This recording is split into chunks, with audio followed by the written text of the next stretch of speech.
Okay, we're starting our new read aloud today. It is The Talented Clementine by Sarah Pennypacker. Pictures by Marla Frazee. I guess that's how you say her last name. And it was published by part of the Disney Corporation called Hyperion Books. Okay, chapter 1. And I think, y'all, this is the second in the whole series of Clementine books, I think. The Talented Clementine. Chapter 1. I have noticed that teachers get exciting confused with boring a lot. But when my teacher said, "Class, we have an exciting project to talk about," I listened anyway. Our school's going to raise money for the big spring trip, he said. The first and second grades are going to hold a bake sale. The fifth and sixth grades are going to have a car wash. And the third and fourth grades are going to put on a talent show. All the kids in the room made sounds as if they thought a talent show was exciting news, except me, because it was N-O-T not. But okay, fine. It wasn't boring either. Just then, Margaret's teacher came to the door to talk to my teacher, which was good because it gave me an extra minute to think. "Old people love to pat my little brother's head," I said when my teacher walked back into the room. "How about we set up a booth and charge them $0.25 to do it instead of having that talent show?" But he ignored me, which is called getting on with the day when a teacher does it and being inconsiderate when a kid does it. "Class," he said, "one of the fourth graders has come up with a name for our talent show. Talent Palooza Night of the Stars." It had to be that, Margaret. "First, we'll need a cooperative group to make some posters," my teacher said. And that's when the worried feeling, as if somebody was scribbling with a black crayon, started up in my brains. My teacher kept on going with the cooperative group list. The scribbling got harder and faster and spread down to my stomach. I knew what this meant, and I raised my hand. "Yes, Clementine? Would you like to be in the cooperative group for refreshments?" "No, thank you," I said extra politely. "What I'd like is to go to Mrs. Rice's office." "Clementine, you don't need to go see the principal," my teacher said. "You're not in trouble."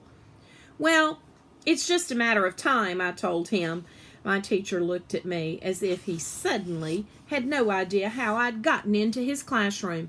But then he gave a big sigh and said, "All right." So I got up. As I left, the O'Malley twins gave me the thumbs up sign, which made me feel like I wasn't alone.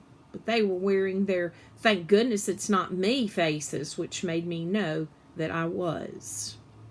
I walked down the hall on worried legs and knocked on the door with worried knuckles. "Come in," Principal Rice said. When she saw it was me, she held out her hand for the note from my teacher that would tell her what kind of little chat we should have. We've done this a lot. But today I just sat on the chair and started right in. Which is smarter, chimpanzees or orangutans? "That's an interesting question, Clementine," Mrs. Rice said. "Maybe you could ask the science teacher after you've told me what you're doing here. Also, I've been wondering what the difference is between smashed and crashed." Mrs. Rice handed me her dictionary. And then suddenly, I didn't want to know anymore. That is the miracle about dictionaries.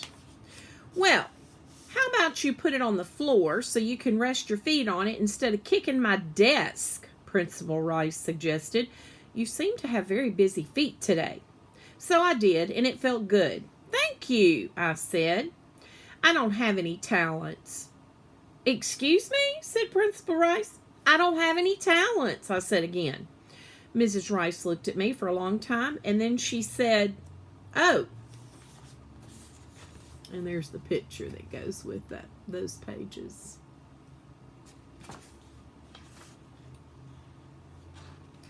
And then I told her I was all done being there, and I left.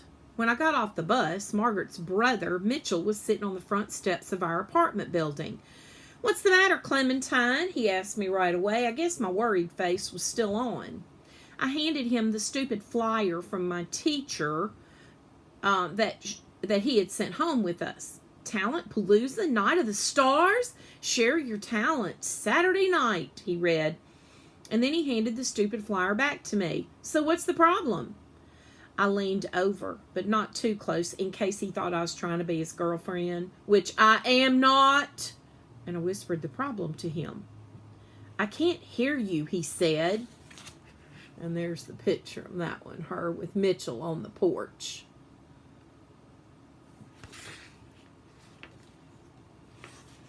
So I whispered it again. "I still can't hear you," he said. So I yelled it. "That's impossible," he said. "Everybody has a talent. Not me." "No singing?" "No singing." "No dancing?" "No dancing." "No musical instruments?" "No musical instruments." Mitchell was quiet for a minute.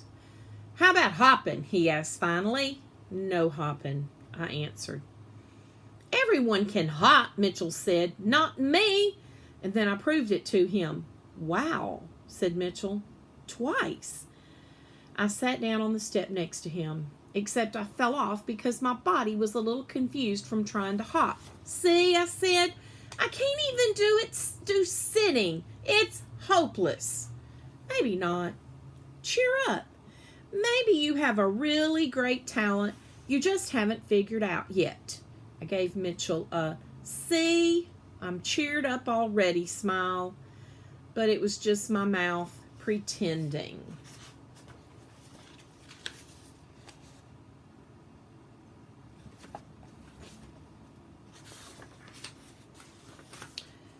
All right, and I think for this book, y'all, I think I'm just going to read a chapter a day because that's about 7 minutes. So I think I'll just do that so that they won't be so long. So I hope you have a great day. We'll read more Clementine tomorrow. See ya.